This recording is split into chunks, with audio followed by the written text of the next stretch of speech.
Les vraies voix du foot, 20h-21h, Tonton Maurizio, Yacine Camage. Salut à tous, c'est Tonton Maurizio sur Sud Radio pour notre nouveau rendez-vous, les vraies voix du foot. Alors, avec un rendez-vous tous les mardis, mercredis et jeudis de 20h à 21h. Nous concernant, ça sera tous les mercredis avec mon pote Yacine Camage, plus connu sur les réseaux sociaux sous le nom de Foot à Vue. Comment ça va, Yacine ? Ça va impeccable, j'espère que tu vas bien, Maurizio, et qu'on va démarrer une belle saison ensemble. On est un petit peu tendu. Je vous cache pas qu'avec Yacine, c'est notre toute première. Il y a eu la première avec nos potes Manu, Philippe David et Guy Carlier. Nous, c'est notre toute première émission. Donc, il risque d'y avoir des bugs. Mais t'inquiète pas, Yacine. S'il y a des bugs, j'ai emmené des blagues.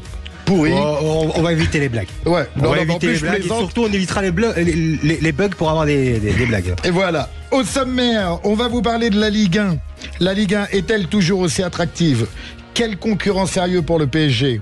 On parlera d'Mbappé. Représente-t-il le nouveau Real ? Ça, c'est une vraie question. Manquera-t-il au PSG ? C'est une autre question. Moi, c'est vraiment deux questions qui me taraudent et je suis pressé d'avoir ton avis, Yacine. L'arbitrage, pour en parler, on aura Julian Palmieri, ancien joueur du LOSC et de Bastia. Tu nous en parleras un petit peu plus, Yacine. Et on parlera aussi de la trêve internationale, nos Bleus. Voilà, où en est-elle ? Et sera-t-elle convaincante ? Et puis on finira, on essaiera, si on a le temps, de parler de Barcola. Ouais. Barcola Mbappé, ou juste Barcola, ou juste Mbappé. Ah, c'est un sujet, hein ? Ah, c'est un vrai sujet. Bienvenue dans les vraies voix du foot.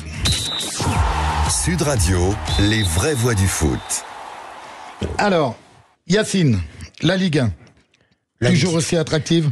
Alors, la Ligue 1 toujours aussi attractive, oui et non, mais j'avais envie de revenir surtout sur la prestation de la troisième journée de Ligue 1 parce que il y a vraiment des choses qui m'ont vraiment intéressé, surtout du côté olympique de Marseille. Il y a un joueur en particulier et j'ai l'impression qu'on en parle, mais on n'en parle pas assez. C'est Pierre-Emile Hochberg. J'ai envie de démarrer ma première séquence avec lui parce que Pierre-Emile Hochberg, c'est vraiment un joueur de très très très grande qualité. Il apporte énormément à l'Olympique de Marseille et j'ai l'impression que c'est plutôt normal qu'on n'en parle pas assez. Eh bien voilà, j'ai voulu tout simplement démarrer par lui. Voilà. C'est un peu ton top. Voilà, on est un peu dans les tops et les flops, c'est un peu ton top. Ouais, ça fait partie de mes tops, vraiment. Depuis le début de saison, c'est le gars qui me... Et surtout aussi Pablo Longoria, Mehdi Benassia, qui ont fait vraiment du très bon travail, qui n'ont pas fuité sa venue.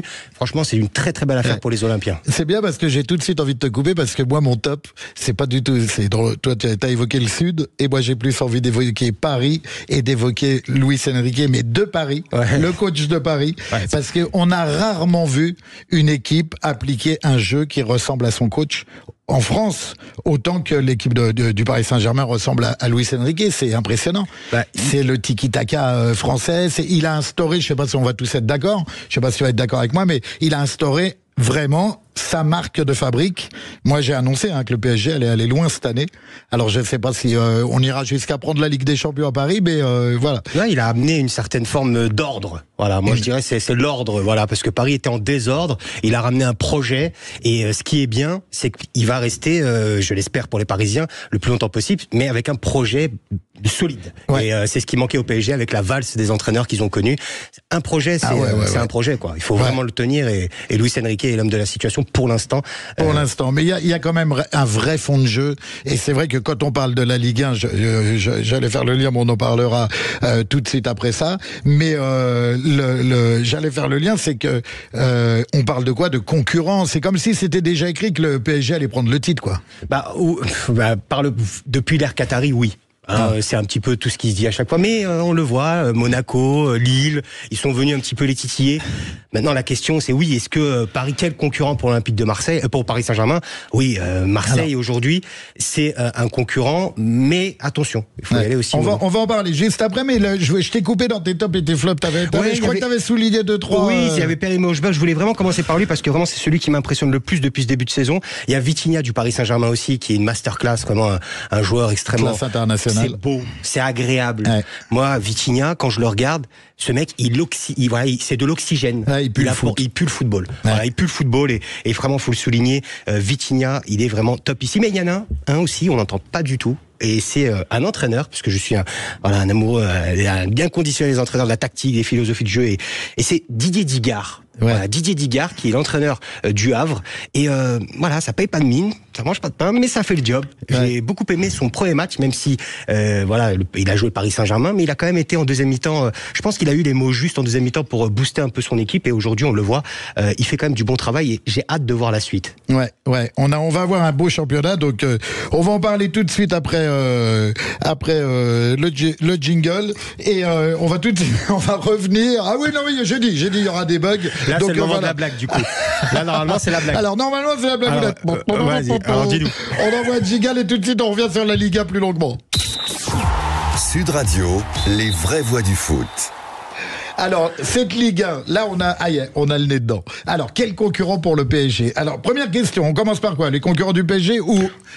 Comme tu veux, Yacine. Le concurrent du PSG, aujourd'hui, c'est vrai, c'est un peu compliqué de Paris vraiment impose sa patte, quoi. C'est-à-dire que depuis, comme on l'a dit tout à l'heure, depuis qu'ils sont sous l'air qatari, sous pavillon qatari, on voit, hein, le PSG, c'est toujours là, c'est toujours présent.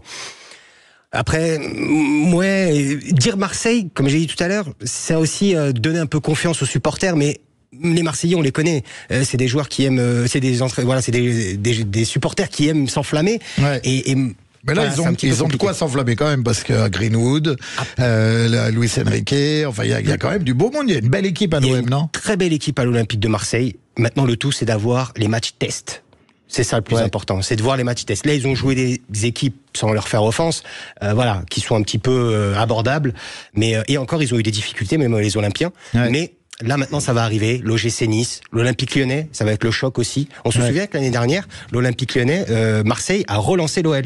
L'année dernière. Non, mais moi, le peu que j'ai vu l'OM, parce que j'ai pas réussi à voir tous les matchs de Liga, j'essaye de tous les voir, mais bon, j'ai quand même marié et j'ai eu un enfant.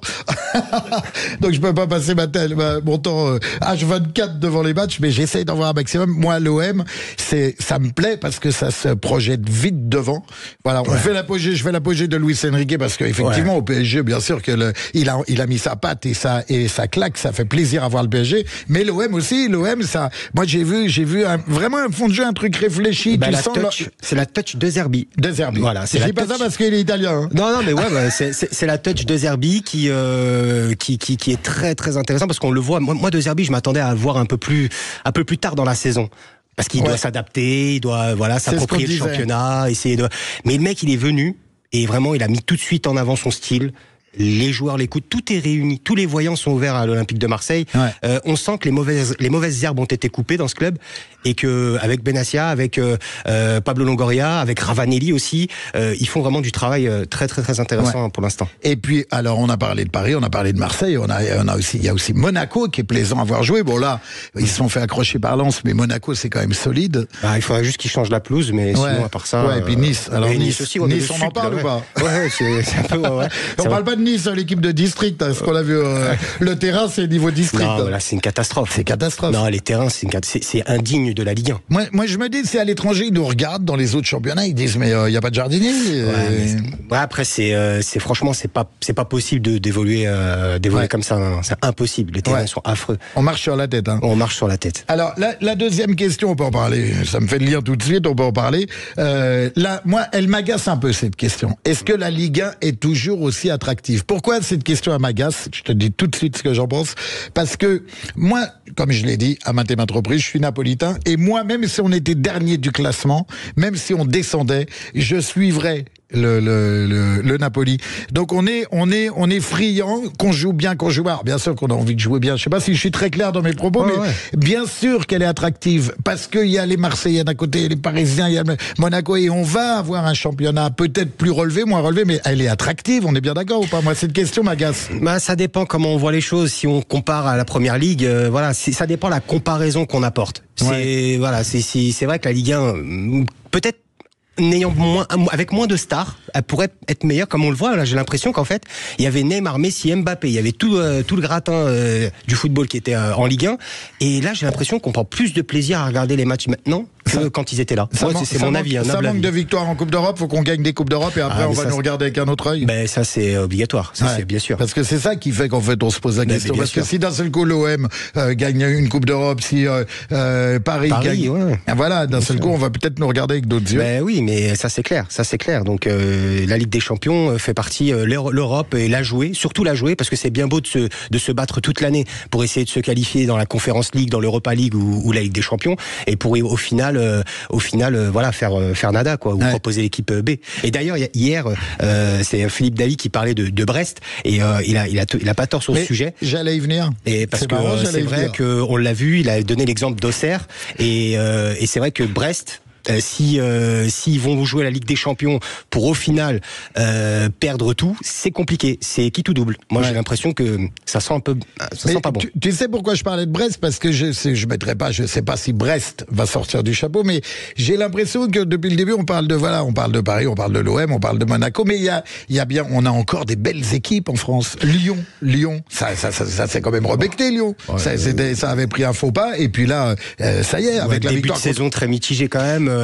Mais gain de confiance énorme le week-end dernier. Le dernier match qu'ils ont fait, je pense que là, ils ont eu chaud quand même, parce que c'est vrai que remonter au score après Strasbourg, face à Strasbourg, ils ont quand même. Qui est pas dégueulasse, Strasbourg. Non, mais après bon, Lyon, c'est franchement, moi je suis très étonné. Après Lyon, c'est un autre problème. Je pense qu'il y a un gros problème extrasportif aussi. Il y a Pierre Sage, le pauvre, qui n'arrive pas à composer une équipe, qui n'arrive pas à composer son équipe, ses joueurs.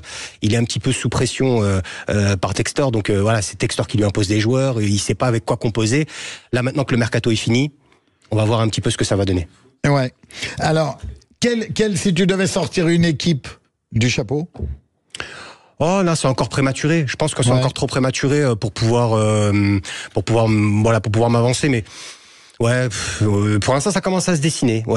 PSG, Monaco, Marseille aussi. Non, ça commence à se dessiner. Lille aussi. Mais après, on va voir. Les clubs vont lâcher pas mal de plumes pour pendant les phases européennes. Les Verts, qui sortent du gouffre. Les pauvres Verts. Et il y a aussi le fait que Marseille aussi, et c'est là où l'avantage pour les Marseillais, on en reparlera juste après, c'est l'Europe. Il n'y a pas d'Europe pour Marseille, donc les voyants sont vraiment ouverts côté olympien. Alors, tu vois, tu me fais le lien. On va se retrouver tout de suite après ça pour parler de Kylian Mbappé. Les vraies voix du foot, 20h-21h, Tonton Maurizio, Yacine Camaj.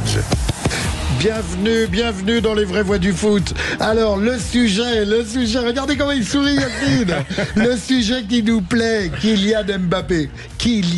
Alors, on est obligé d'en parler à chaque fois. Mais obligé. Même si on n'a pas envie, on en parle. La première raison qu'on est obligé, c'est que pour moi, et il y a un truc que je veux souligner vraiment, et c'est important que je le dise dans cette première émission, c'est que moi, Kylian Mbappé, il y a une petite tendresse particulière. C'est un membre du 9-3. Alors, c'est plus un membre du 9-3, c'est une star internationale, c'est un des meilleurs attaquants du monde. Mais c'est un membre du 9-3. Moi, j'ai 57 ans. Il y a 50 ans, on venait pas nous chercher en banlieue. On venait pas chercher des membres qui avaient du talent. Maintenant, ils viennent. Donc, il y a une évolution. Il faut pas cracher dans la soupe. Faut pas perdre la mémoire. Voilà, on a un devoir de mémoire où le football a évolué. Les banlieues, il y a beaucoup de monde qui partent dans des clubs à droite, à gauche. Et je pense que moi, faire rêver les gosses, je sais que c'est notre leitmotiv, un de nos leitmotivs. Et Kylian Mbappé, il nous apporte ça. Donc, faut pas perdre ça de vue. Après, voilà, il est au Real. Et il a ses travers. Après, on juge entre guillemets le joueur. On va parler du joueur, mais la perte du PSG, moi, elle est liée à ça. C'est ça qui me chagrine un peu. C'est-à-dire que là, j'ai évoqué le côté positif de Mbappé qui sort d'une banlieue, mais en même temps, il y a un petit côté trahison, il y a un petit côté amer. Voilà, avec le PSG, il y a un petit côté amer. C'est pas un départ en grande pompe. C'est un peu un départ par la petite porte et je pense que c'est pour ça qu'on en est là. En plus, il se loupe sur l'Euro. Il achète le club. Enfin, ça parle. Maintenant, on est parti dans des histoires de pognon. Après, c'est à l'image un petit peu de tous les joueurs du Paris Saint-Germain. J'allais te demander. Voilà, c'est ça. C'est que, non, mais je te le dis parce que Kylian Mbappé en parlait. Bien évidemment, toutes les rédactions parlent de Kylian Mbappé parce que Kylian Mbappé, c'est clivant. Faut en parler parce que c'est ça un petit peu. C'est une saga Kylian Mbappé. Ouais. Et pour revenir à il va manquer au PSG. Alors, pour revenir à ce que tu as dit sur son départ, tu sais, c'est un petit peu comme les joueurs du PSG sous l'ère Qatari en vérité. Quand tu regardes Zlatan Ibrahimovic, Edinson Cavani. Et Kylian Mbappé, il y a le seul qui est parti un petit peu avec voilà, les honneurs. C'est Paoletta, c'est les anciens qui étaient avant. Zlatan est parti là. Oui, mais en fait, il y a une histoire derrière. Zlatan après qui fait des reproches en disant voilà, il y a eu des choses derrière. C'est pas les supporters. Attention, je ne parle pas des supporters. Je parle du Paris Saint-Germain. Les supporters, eux, ils ont dans le cœur tous ces joueurs-là. Mais voilà, c'est un petit peu une histoire d'amour qui est un peu assez bizarre. Et c'est hier, en plus, d'ailleurs, Guy Carlier qui me le disait en off, et c'est vrai qu'il a pas tort quand il dit Kylian Mbappé, c'est comme une rencontre qu'on peut faire, et on est d'abord, on l'aime, on est fou amoureux, puis après on commence à se dire et après derrière, on est pressé qu'il parte, et quand il parte et qu'il va ailleurs, on veut qu'il rate avec le tri. Donc c'est malheureux. Voilà, c'est un petit peu l'atmosphère. T'évoques ce côté, voilà, on est un petit peu amer. Voilà, il y a un côté, alors qu'on devrait toujours être en kiff. Enfin, ça devrait être un peu plus longiligne que ce qui s'est passé là. Il y a de l'amertume, il y a de la jalousie. Aussi, on n'en parle pas assez, mais il y en a beaucoup qui sont aussi jaloux, parce que voilà, de voir que ce gars-là, c'est aussi un modèle. Kylian Mbappé, c'est un modèle. Mais c'est ce que tu disais tout à l'heure, par rapport à la banlieue, par rapport à tout ça, c'est vraiment un modèle pour tous les petits jeunes, et c'est pourquoi que ça marche. C'est parce que quand tu parles de Kylian Mbappé, même quand je fais mes réseaux, même mon live ou autre, je parle de Kylian parce que ça marche, parce que tout le monde sait qui est Kylian Mbappé. Tu vas au fin fond de la planète, tu vas dire Kylian Mbappé, ils sont contents. Il y a presque un nouveau, je sais pas comment on pourrait appeler ça, mais il y a un nouveau truc qui est projet Mbappé, voilà, ça parle de partout, projet Mbappé. Les parents sont devenus un petit peu... Par contre, voilà, t'as superbement bien fait d'en parler, parce que le projet Mbappé, les amis... mais parce que n'oublie pas que je suis ton pote. Ouais, mais je sais, mais c'est pourquoi je te dis aussi, et quand tu fais des trucs bien, je te le dis aussi. Mais Kylian Mbappé, non, bien sûr, le projet Mbappé, attention, ne rentrons pas dans des trucs, voilà, ne forçons pas les enfants à vouloir être le projet, parce que maintenant, limite, t'as madame qui attend un garçon, c'est le projet Mbappé, ou alors une fille, mais c'est le revers de la médaille aussi. C'est le revers de la médaille. Oui, mais voilà, c'est le revers de la médaille. Il y a 50 000 mômes qui sont nés à Naples dans les années 80, il s'appelait Diego, parce qu'il y avait l'empreinte Maradona. Voilà, c'est ça, bien sûr. Voilà, mais il faut faire attention, parce qu'il y a beaucoup d'éducateurs il y a beaucoup d'éducateurs, qui ont ces problèmes avec les parents, et c'est un grand, d'ailleurs, je soutiens tous les éducateurs qui rencontrent ces moments difficiles avec les parents, qui pensent que leur enfant, c'est le futur Mbappé, alors que c'est pas du tout le futur Mbappé, il faut plus se concentrer à l'école. Très, très, très compliqué. Très compliqué à gérer, on le sait, on est des éducateurs, des entraîneurs, et les parents qui arrivent, et d'un seul coup tu leur expliques que tu vas pas mettre leur enfant en difficulté, donc tu vas pas le prendre en fais-le jouer, fais-le pas jouer. Mais comment tu l'as pas fait jouer, pourquoi? Parce que et puis le tonton qui a dit non mais il est fort, il a du ballon, non mais son entraîneur il comprend rien. Moi tonton, je connais que tonton Maurizio. Je dis mais c'est pour ça que t'es mon pote aussi. Tu vois, il y a un truc qui se passe entre nous, Yass. Alors maintenant c'est vrai que quand on voit Kylian au Real, moi dimanche dernier, c'est dimanche je crois qu'il a joué le Real contre Betis Séville, et je me suis pris à mentir. Pourquoi? Parce que on regarde Kylian, il met pas un pied devant l'autre. Ça fait 60 minutes, il met pas un pied devant l'autre, et quelque part on est un petit peu content. Mais depuis le début de saison, c'est ce que je t'ai dit tout à l'heure. Voilà. C'est exactement ça, et c'est ça que je t'ai mis en avant par rapport à Guy Carlier hier qui me disait ça, c'est que maintenant qu'il est parti ailleurs, eh bien, c'est un peu comme voilà ton amour qui va ailleurs. Et il y a beaucoup il y a un côté et ça c'est quelque chose de super exactement. Et ça c'est la touche Guy Carlier, quoi. C'est la grande classe, quoi. Ça veut dire que tu vois. Et c'est le truc en fait où il a imaginé tout ça, et ça franchement c'est super intéressant. Et c'est vrai ce qu'il dit. Et c'est vrai. Moi je trouve qu'il y a beaucoup de personnes qui lui veulent du mal, alors qu'il faut lui vouloir du bien. Pourquoi? C'est un compatriote, parce qu'encore une fois, ce mec-là, s'il est bon au Real Madrid, eh bien c'est bon pour l'équipe de France. Voilà. Et ça les gens malheureusement l'ont oublié. Voilà. Et moi, on est en train de regarder le match avec des potes, parce que j'ai pas d'Azan, c'est un peu trop cher, on en parlera dans une autre émission, on parlera de pognon. On y viendra, nous on n'a pas de tabou, mais il faut qu'on maîtrise le sujet pour en parler. Si c'est pour dire de la merde, voilà, on préfère ne pas en parler. Et je me suis informé, j'ai lu le livre de Christophe Boucher, voilà, qui est hyper intéressant, mais c'est vraiment ce qui se passe sur le pognon en France, et puis l'élection du président. Là, il faut plus qu'une heure, là. Il faut maîtriser, sinon on va se livrer de la diarrhée verbale, ça sert à rien. Donc pour rester sur Kylian, j'étais avec des potes, donc en train de regarder, on se regroupe pour pouvoir regarder le match, et j'étais en train de dire, je vous promets que c'est vrai, j'étais chez mon mea culpa, j'étais en train de dire qu'il avait pas de pied gauche. Le pied gauche c'est pour monter dans le bus, et le mec il met un plat de pied gauche. Ouais, mais après l'ouverture, bien sûr, on va le verder, c'est magique, c'est des gestes magiques, mais tu vois, il va nous faire mentir. C'est pour ça que moi, quand je me projette à dire Mbappé va y arriver au Real, il va pas y arriver, c'est le nouveau Real grâce à Mbappé, il y a Vinicius. Tu vois, c'est un bordel. Moi, il y a deux points j'allais dire qui m'attriste, c'est pas le terme, mais j'ai une interrogation. C'est ce que Kylian. Si t'en as qu'une, t'as du cul. Non, moi j'en ai plein. Mais j'en ai deux parce que le Real Madrid en soi, ils n'avaient pas besoin de Kylian Mbappé. C'est Kylian Mbappé qui a besoin du Real. Ça, c'est quelque chose aussi qui est très important. Le Real Madrid a très bien fait de prendre Kylian Mbappé. Pourquoi ils le prennent s'ils en ont pas besoin? Parce que c'est une opportunité, il fallait le faire. Le gars, il vient gratuit, c'est son club de cœur, son club d'enfance. Il fallait le faire. D'accord. Parce que Kylian Mbappé qui top ou qui flop, c'est quelque chose de positif pour le Real. De toute façon, financièrement, la vente de maillots, déjà aujourd'hui, ils ont rentabilisé Kylian. Aujourd'hui, au moment où on se parle, j'ai pas les chiffres, attention, mais je dis je dis ce que je pense, mais on le sait. Quand Tapi voulait te ramener Maradona à Marseille, rappelle-toi, a failli. Écoutez un petit Ça s'est joué à peu de choses. Ouais, ça s'est joué à peu de choses, mais on a vite compris comment ils voulaient le rentabiliser. Donc là, je pense que Kylian a vraiment été rentabilisé. Maintenant, Kylian, c'est la nécessité. Voilà, c'est la nécessité de prendre Kylian Mbappé. Est-ce qu'il était nécessaire de prendre Kylian Mbappé? Fallait le faire. Oui, fallait le faire. Est-ce qu'il est nécessaire de le faire jouer? Là, c'est un autre sujet. Pourquoi? Parce que ça roule au Real Madrid. Le Real Madrid, sans Kylian, ça marche. Et surtout, est-ce qu'il va s'adapter? Est-ce que ça va devenir? Parce qu'on est tous unanimes quand même, c'est pas un avant-centre, Mbappé. C'est ça. Et là, il met un but d'avant-centre dimanche. C'est ça, le football, c'est dur de te faire un avis juste. Moi, ce qui m'étonne le plus, c'est si on fait un sondage, Kylian Mbappé est-il un numéro 9? Non. 90, beaucoup de personnes diront, pour pas donner des chiffres, beaucoup de personnes diront que c'est pas un numéro 9.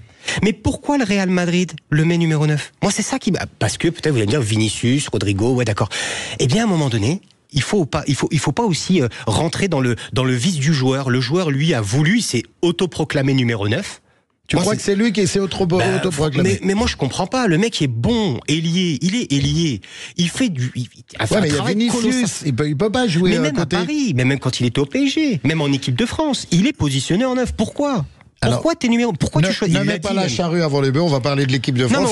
Il va avoir le même souci avec Barcola. On en parlera tout à l'heure. Mais pour rester sur son rôle d'avant-centre, toi tu annonces que c'est lui tu penses que c'est lui qui a demandé à jouer avant-centre. Moi je pense qu'il a fait beaucoup de choses aussi pour qu'il devienne numéro 9. Et il l'a dit d'ailleurs en conférence de presse quand il dit je veux étendre ma palette un petit peu, ma palette tactique.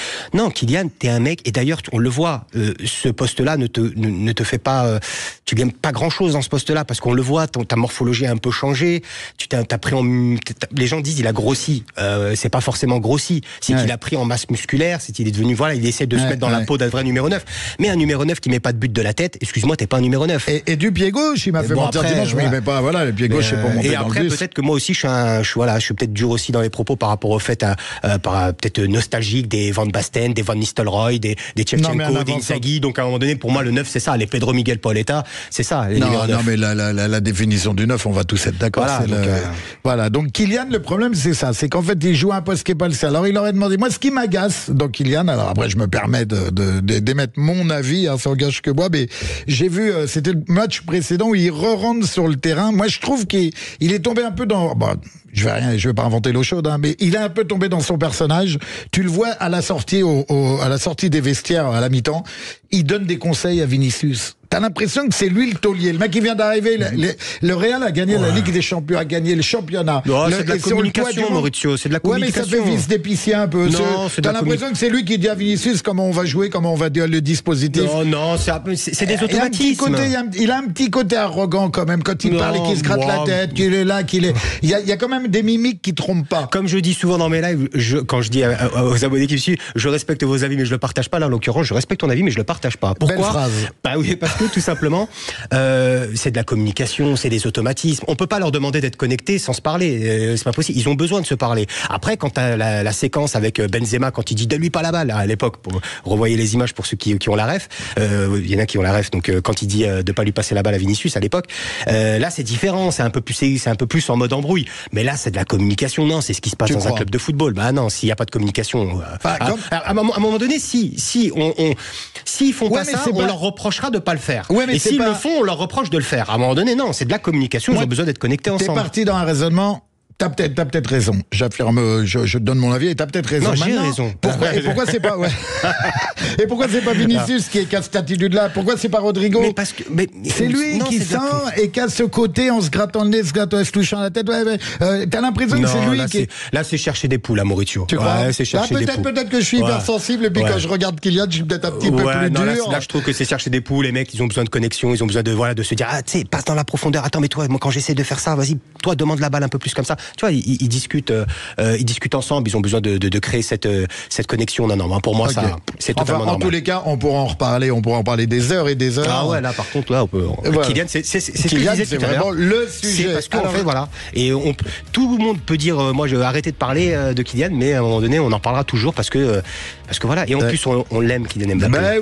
Mais oui, sinon on passerait pas autant de temps à parler. Restez avec nous. On revient parler de l'arbitrage avec. Je vais déformer son nom. Julian Palmieri, très très bon joueur, Julian Palmieri. On va en parler tout de suite. Restez avec nous. Les vraies voix du foot, 20h-21h, Tonton Maurizio, Yacine Camaj. Bienvenue dans les vraies voix du foot, toujours avec mon pote Yacine Camaj. Ça va toujours, Yacine? Ça va impeccable. On est détendu, on est installé, ça y est, on est chez nous. Ça y est. Alors, on va parler on va revenir sur la déclaration d'Olivier Létang. Et pour ce, on va avoir en communication Julian Palmieri. Donne-nous un petit peu son pédigré. Allô, peut-être qu'il nous entendait. Alors Julian Palmieri, c'est un superbe joueur qui était à Bastia, et qui a passé par Lille aussi. D'ailleurs, on parlera un peu de Lille avec les déclarations d'Olivier Létang. Mais Julian Palmieri, c'est un joueur qui a été quand même élu meilleur buteur. Il a mis un but exceptionnel. Il a eu le trophée UNFP. Tu m'as dit ça exceptionnel. Mais tous les amoureux de football se rappellent de ce but. Il a mis une frappe du milieu de terrain, mais exceptionnel ce jour-là. C'était à l'époque du grand Zlatan. Il y a l'équipe de Zlatan, c'est la grande équipe du Paris Saint-Germain. Toi, à mon avis, t'as envie d'aller passer tes vacances en Corse. Il y a quelque chose qui me dit que... Alors, Julien, voilà, si t'as un petit truc, voilà, t'as vu, Julien, je te mets bien, Julien, t'as vu? Alors, on est en train d'essayer de le joindre pour l'instant de la difficulté. On va écouter les propos de Olivier Létang suite au match PSG Lille. C'est effectivement pour moi l'élément marquant du match.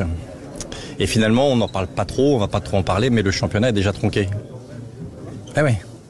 On met des millions d'euros sur la table pour avoir la vidéo, pour être certain effectivement de prendre les bonnes décisions. Et tout le monde a regardé après coup, on a tous regardé. Je suis même allé voir Monsieur Bastien, qui lui n'y pour rien, et qui m'a confirmé que le fait que Thomas Meunier touche le ballon, en fait, remettait en jeu Thiago Santos.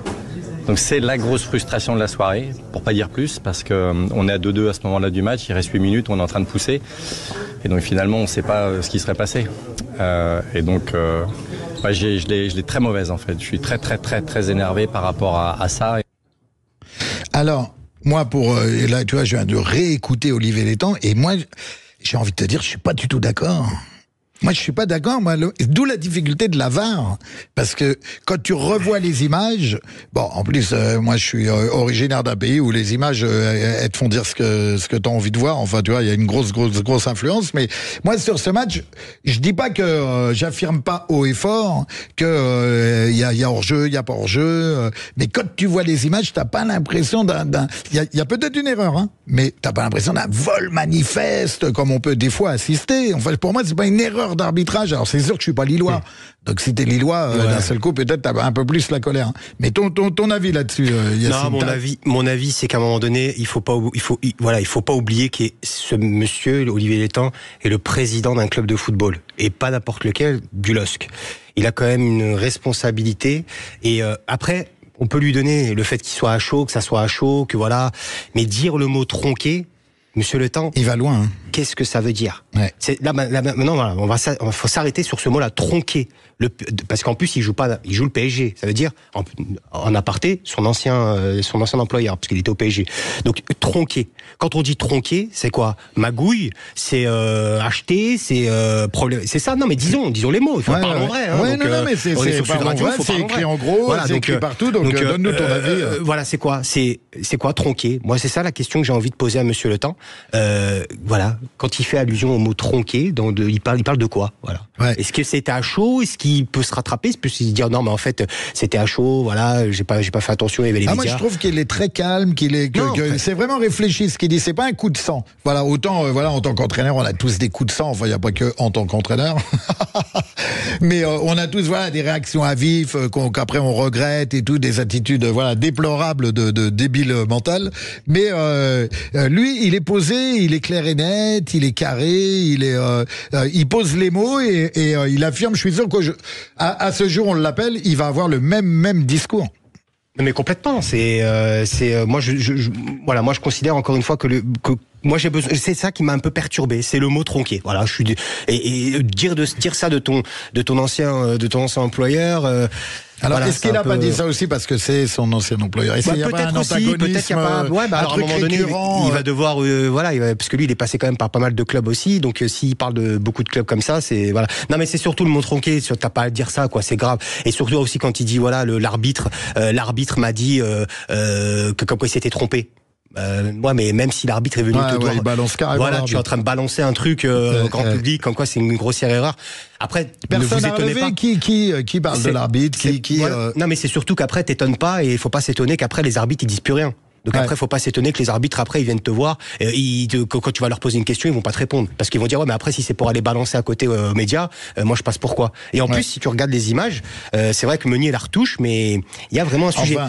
Par contre, là, on peut éventuellement après aborder. Je sais pas si c'était sur ça que tu voulais me lancer. Non, vas-y, finis parce que moi après je vais revenir sur un arbitre qui a parlé et qui pour moi, ne respire pas du tout le football. Et vas-y, tant que t'es chaud là, parce que je sens que t'es chaud. Non, c'est juste que l'année dernière, suite c'était Marseille PSG, quand c'était le joueur du PSG. Alors j'ai peur de me tromper dans le nom, mais qui avait été expulsé sur une faute à l'extrémité du terrain. Bon, j'ai été arbitre officiel, hein, c'est pour ça que je me permet aussi d'en parler. Le joueur du PSG vient faire une faute le long de la ligne de touche au milieu du terrain. Et le mec t'expulse et vient expliquer à la fin. Alors là, tu peux, quand t'es pas du bon côté, enfin moi j'avais pas de parti pris, mais je suis arbitre, donc j'étais pas d'accord avec la décision qui met rouge au joueur du PSG. Et il vient expliquer devant tout le monde, devant des millions de gens, que le joueur du PSG annule, parce que c'est le texte et c'est le mot, annule une action de but. Alors que l'autre, il est à 45 mètres du but, excentré. Tu vois, il y a un moment, il y a 2 poids, 2 mesures, et il y a un moment, l'arbitre... Moi, j'étais content, je suis très déçu, on essaye de joindre Juliane Palmieri, parce que moi, l'arbitrage, c'est un sujet vraiment qui me tient à cœur, parce que, comme j'ai dit, je suis napolitain, et l'arbitrage, c'est une catastrophe en Italie. Là, on en a eu un... Je suis obligé d'en parler 2 secondes. Le week-end dernier, extraordinaire. Naples-Parme. Naples-Parme, un arbitre, mais parfait. Tu voyais qu'il expliquait aux joueurs ses décisions et puis il a pris que des bonnes décisions. La seule petite erreur qu'il fait, il l'a rattrapé tout de suite, c'est qu'il met un jaune. On a presque vécu une Schumacher, le gardien de Parme est sorti, a failli tuer Neres, et il a mis jaune et après il a mis rouge. Alors, il a mis le rouge dans un deuxième temps parce que il avait déjà un jaune, alors qu'il aurait dû mettre rouge direct. C'est pas la même chose quand tu passes en commission, il faut le savoir. Il y a de la, voilà, quand tu prends 2 jaunes et que tu prends un rouge, c'est pas du tout le même. Voilà. Mais c'est voilà, donc il y a de la. Donc quand il y a un bon arbitre, ça fait plaisir. Bien sûr. Et il y a des bons arbitres, faut pas mettre tout le monde dans le. Non, surtout il en faut parce que c'est vrai qu'il en manque aussi des arbitres, des bons arbitres. Par contre, il faut qu'il y ait cette équité entre les clubs et surtout il faut, par exemple, j'ai le match de Marseille, Toulouse-Marseille. Ouais. Le Toulousain prend un rouge. Tu vois, c'est même frappard. Un petit peu sévère. C'était même frappard au sifflet. C'est un peu, je trouve que bon, si on applique le règlement, il y a carton rouge, il y a pas de problème. D'accord. Mais encore une fois, il faut aussi s'approprier le truc et se dire bon, voilà, l'intentionnalité, il y avait pas l'intention de vouloir faire mal. Il y avait déjà 2-0. À un moment donné, Marseille, c'était fini. Ça y est, c'était bouclé. Il prend un rouge, c'est fini. L'histoire elle est close. 20 minutes de jeu, l'histoire c'est fini. Ouais. Et on n'a pas parlé aussi de Monaco-Lens. Monaco-Lens. Ça aussi, c'est pareil. La main qui a été sifflée aux abords de la soirée. Moi, je trouve que Singo, ce joueur, le monégasque, voilà, c'est soit il y a but pour Lens, soit il y a penalty. Mais le but a été refusé. Après, ça, c'est mon avis. Moi, je rappelle qu'à l'époque, et je crois qu'il est toujours du même avis, Michel Platini était contre la VAR. Et avec maintenant quelques années de recul, est-ce qu'on est pour, est-ce qu'on est contre la VAR ? Franchement, ça dépend de son utilisation. Si ça prend 4 heures pour être... Il y a en Angleterre, tu vois, même s'il y a quand même des difficultés aussi dans les autres championnats, mais je sais pas, c'est fluide. Ouais. Moi, c'est plus fluide, tu crois, dans les autres. Moi, ce qui me saoule, c'est les buts en 2 temps. Ouais. Le mec, il marque, il commence à fêter son but, il y a la VAR, il commence un peu à redescendre. Et après, l'arbitre dit il y a but. Et lui, après, il refait son but. Ah non, ça, c'est relou. Ouais, bah, il y a plus cette authenticité, tu vois. Bah il y a ouais, plus, ça, c'est le côté. Ben, c'est Platini en parlait. Ouais, il y a plus ce truc. Platoche, il en parlait. Il parlait aussi du décalage. On n'arrête pas de parler du décalage du football amateur et du football pro, mais Platoche, c'est ce qu'il mettait en avant. Il disait ceux qui n'auront pas les moyens, ils n'auront pas la VAR. Ouais, voilà. Donc, encore plus de difficultés. Maintenant, j'aimerais bien, moi, savoir, je sais pas si t'en sais un peu plus, sur le fonctionnement de la VAR. C'est l'arbitre qui appelle la VAR, c'est la VAR qui appelle l'arbitre. J'ai pas voilà, les tenants aboutissants exacts, mais de ce que je sais, c'est que voilà, c'est une assistance normalement. La VAR, c'est une assistance. Ouais. Ils sont là pour t'assister. Quand il y a un problème, ils sont là, ils te disent vidéo assistance. Ça veut dire en fait, c'est quand t'as pas vu un truc, normalement ils t'ont fait, t'as oublié ça, ou il y a ça, ou il y a eu ça. Et ou alors quand l'arbitre il a un truc où il le sent pas, où il a un doute, il peut faire appel à la VAR. Maintenant le problème c'est que des fois c'est très mal utilisé. Après bon. Moi, c'est la géométrie variable. Moi, c'est ça qui me dérange. Je crois qu'on a Juliane Palmieri au téléphone. Allô? Allô? Oui, bonjour Juliane. Bonjour. Yacine est à côté de moi. Je crois qu'il boue d'envie de te saluer. Ouais, Juliane, comment ça va? Ça va et toi? Ouais, ça fait plaisir, Juliane. Ah, tu te fais désirer, Juliane.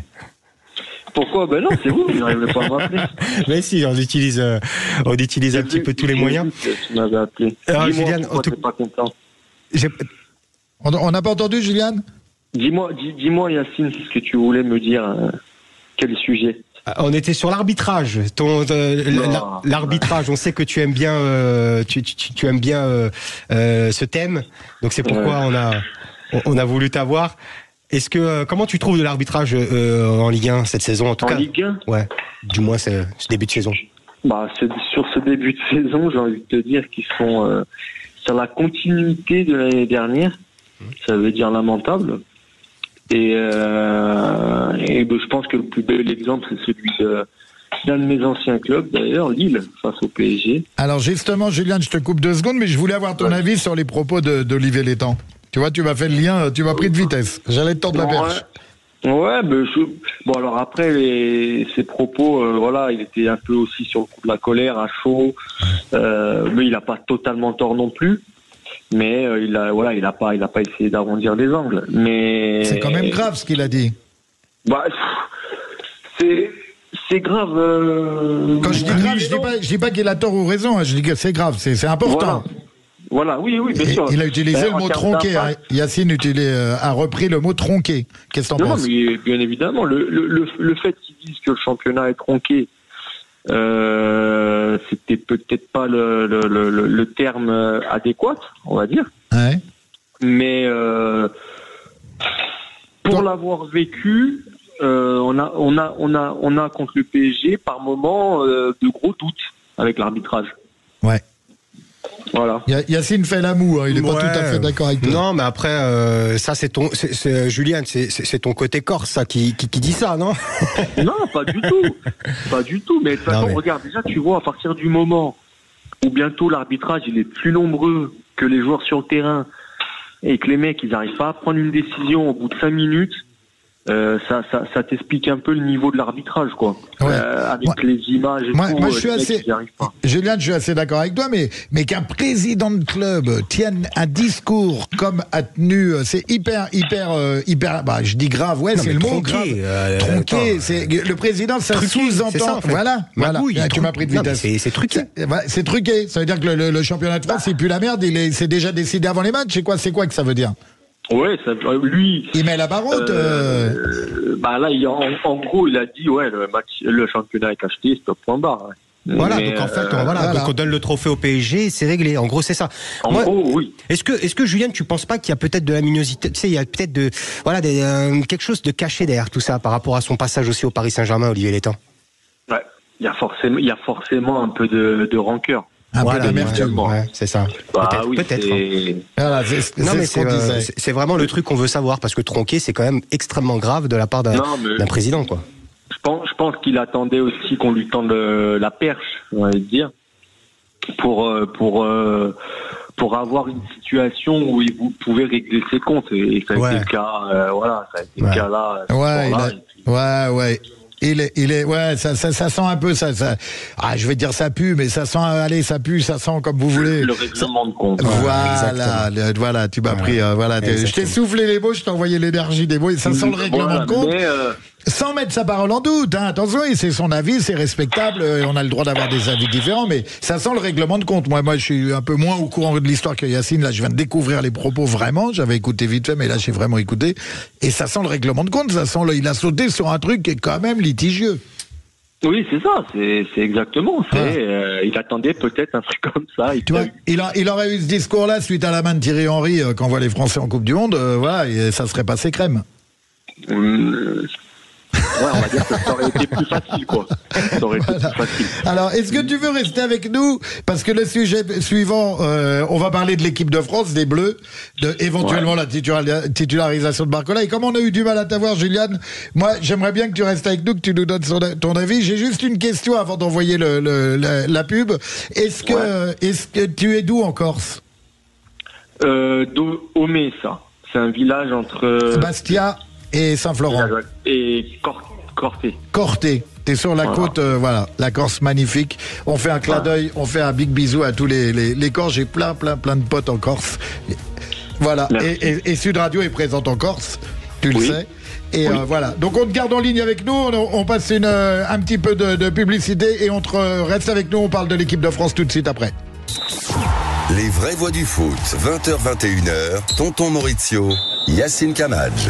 Bienvenue dans les vraies voix du foot avec toujours mon pote Yacine Kamadj. On est de plus en plus à l'aise, ça va. On devrait normalement avant la fin envoyer des vannes, même si elles sont pourries, on a prévenu. Je pense qu'on va rester là, ça y est. En plus on a Juliane avec nous, les Corses ils ont de l'humour, attention. Donc Juliane, t'es toujours avec nous? Toujours, voilà, il est là, toujours. Tu nous attends et on va parler un petit peu avec toi. FC Loupine, qu'on embrasse fort. On est là, on représente. Yes. Voilà, on représente. Alors, dis-moi, on va parler des Bleus. Voilà, on voulait faire un point sur les Bleus et on terminera, on parlera aussi de Barcola, mais les Bleus, où en sont nos Bleus? À ton avis, l'équipe de France, voilà, ça va donner quoi? On sait qu'il va y avoir un France-Italie. Alors moi, j'ai le cœur brisé en deux. Mais qu'est-ce que ça dit, les Bleus? Donne-nous ton avis, Juliane, à ton avis. Non, je pense que ça y est, l'euro, ils l'ont zappé déjà. Ouais. Je pense que c'est un nouveau challenge qui les attend. Alors après, perso, cette Coupe des Nations, elle est en trop et à part faire du mal aux joueurs, pour moi, elle sert à rien. On est d'accord là-dessus. Voilà. Mais après, il y a des joueurs. Je pense qu'il y a des joueurs qui avaient hâte de se retrouver. Je pense à Griezmann. Tous les joueurs qui ont déçu, je pense qu'ils avaient envie déjà de vite revenir. Pour toi, l'euro, ça y est, c'est effacé. Deschamps, il repart sur de nouvelles bases et les mecs reviennent avec du jus, de l'influx et ils vont mettre le vœu, ils vont tout prendre. Du jus, je sais pas, parce que bon, ils ont pas eu trop de pauses non plus, mais en tout cas la tête à l'équipe de France, oui. Ouais. Après, est-ce que ça va payer? Ça, tu peux rien affirmer. Ça, j'en sais rien. Mais... Juliane, est-ce que par rapport à Didier Deschamps, d'ailleurs, tiens, ça serait cool d'avoir ta réponse là-dessus. Est-ce que c'est pas un petit peu, il faut pas changer un petit peu là en équipe de France? Moi, ça fait 2 ans que je le dis. C'est pour ça que je te le dis. Donc, t'es au courant qu'il va tenter un truc, Deschamps. Il va tenter d'être plus détesté que Raymond Domenech. Non, mais il va y arriver à force. Il est bien parti, c'est un beau challenger. Non, mais non, mais tout le monde me dit, il a fait une finale, mais c'est bon, il a gagné une Coupe du Monde. Voilà.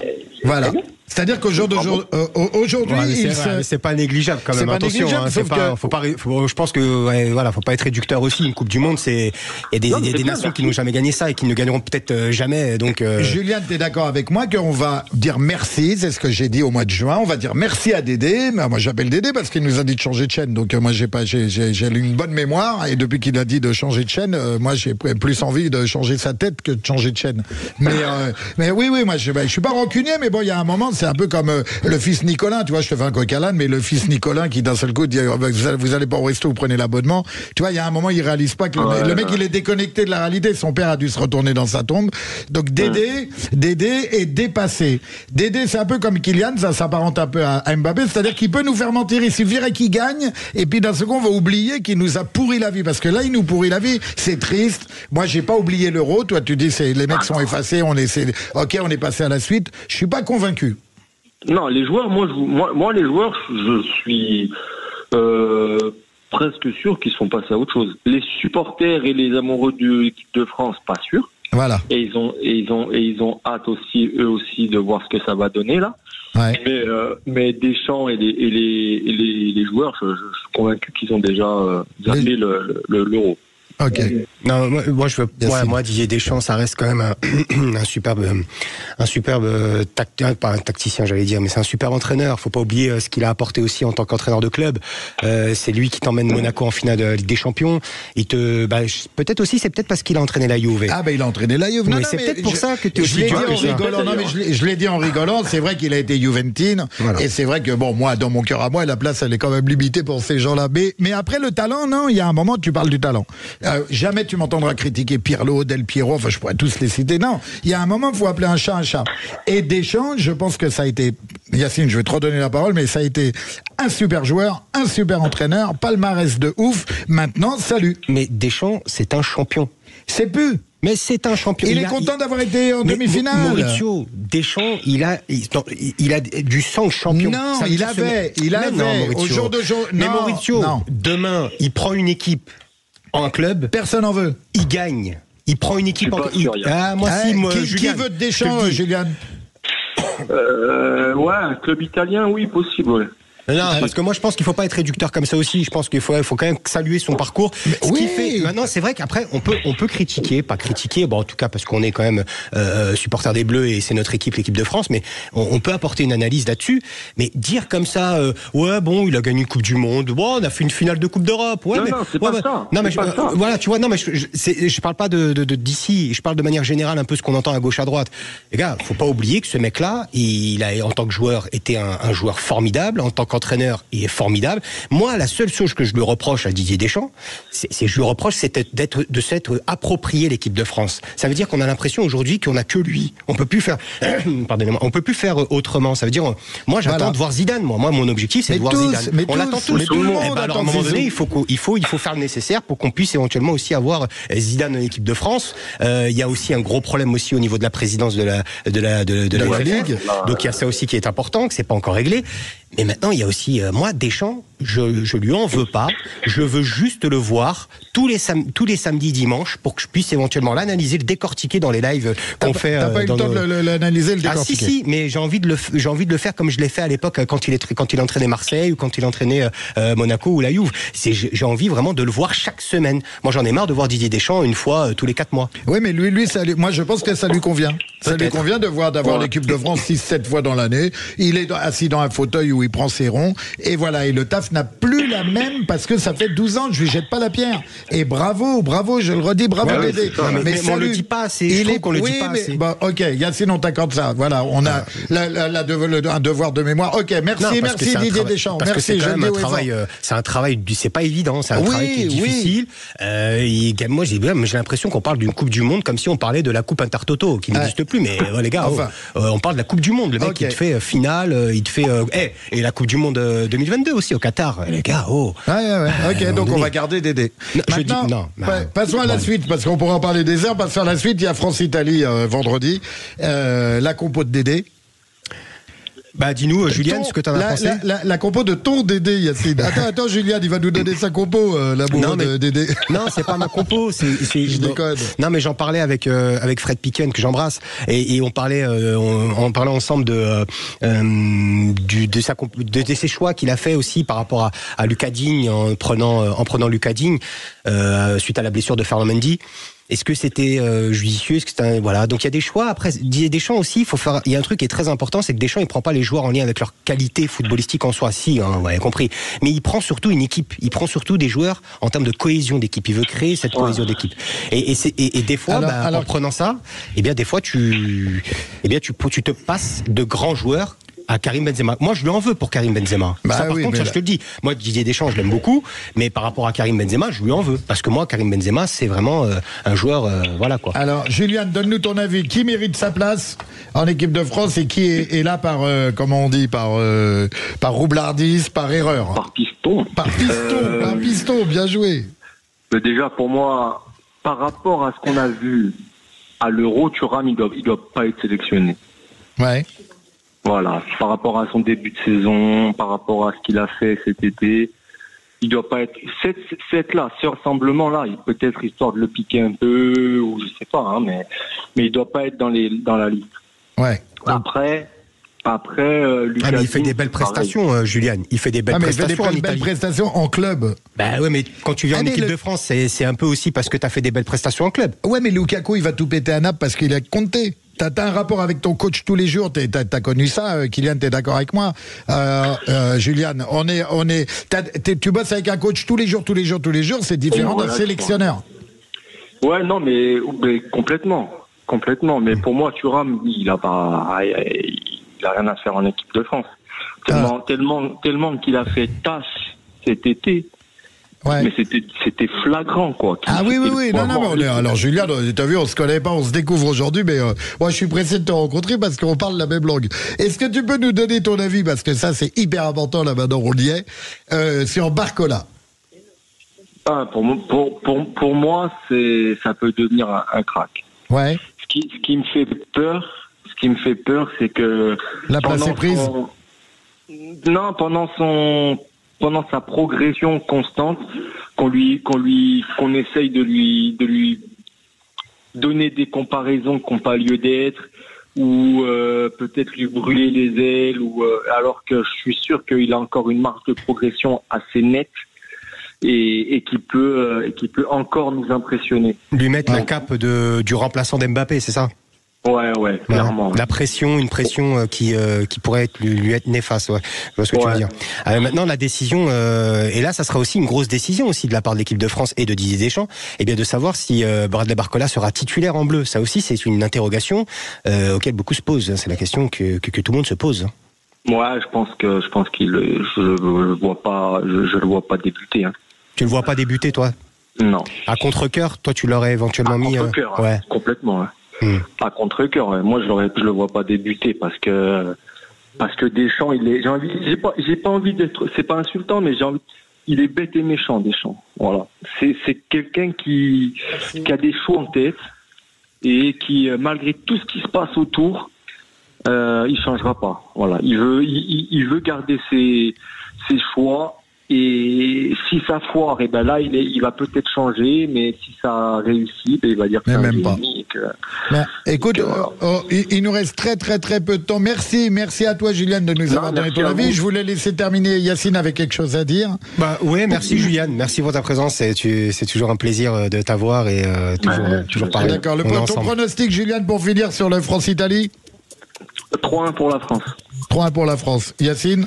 Je vais dire, il y a quand même un sursaut d'orgueil qui doit avoir les Italiens. Mais je vais dire, ça va être un match assez compliqué. Allez, on va dire un bon... 1-0 pour les Bleus. Ok, moi je dis match nul. Voilà, match nul. Je ne sais pas le score, je vais te dire 1-1 parce qu'il va y avoir des buts. Voilà. Tu vois qui marquait, toi? Alors moi je vois, ça dépend s'il y a Barcola, s'il y a Mbappé, s'il y a les deux. Voilà, je vois bien un but allez, je vais dire Barcola parce que voilà, c'est plus jeune, c'est plus vif et je pense qu'il va lui faire confiance. Et toi, Julien? Un petit but d'Mbappé. Après son doublé, là, il va mieux. Ouais. Ok. Alors on va se quitter. Et contre la Belgique. Alors dis-moi, contre la Belgique, Julien, rapidement. Match nul. Un beau 0-0 bien pourri. Ah ouais, l'annonce elle est belle. Ah oui, tu vas pas avec le dos de la cuillère, hein, c'est bien. Ouais. Et toi, Yacine? Alors je vais peut-être déplaire beaucoup de personnes et je serai déçu aussi, mais je vois bien la Belgique. Ok. J'allais le dire. Bon. Moi, je redonne encore une fois un match nul. Je pense que il n'y a aucune évolution. Il n'y a aucune évolution dans le jeu de Deschamps. Donc je vois pas pourquoi je vais donner une victoire ou une défaite. Voilà. On va se quitter dans une petite poignée de secondes. On veut juste remercier Yacine, pour cette première, on va remercier. Je remercie mon pote Yacine et on va remercier Patrick Roger et Frédéric Jouve pour leur confiance. Je souhaite un très bon anniversaire à tonton Gabi. Et Maxime à la Réal, on a des mecs qui sont en planque ici. On a un chef d'orchestre qui est extraordinaire. Et puis je voulais surtout une petite dédicace. Surtout, je sais pas comment formuler ce merci-là, mais il y a un petit bonhomme qui a fait confiance à beaucoup de gens dans sa vie et vous connaissez ce vieil adage, morceau avalé aussi vite digéré. Eh bien moi, David, sache que j'oublierai jamais ce que tu as fait pour moi. Voilà, c'est dit, je vous laisse. À la semaine prochaine, à mercredi. Salut à tous.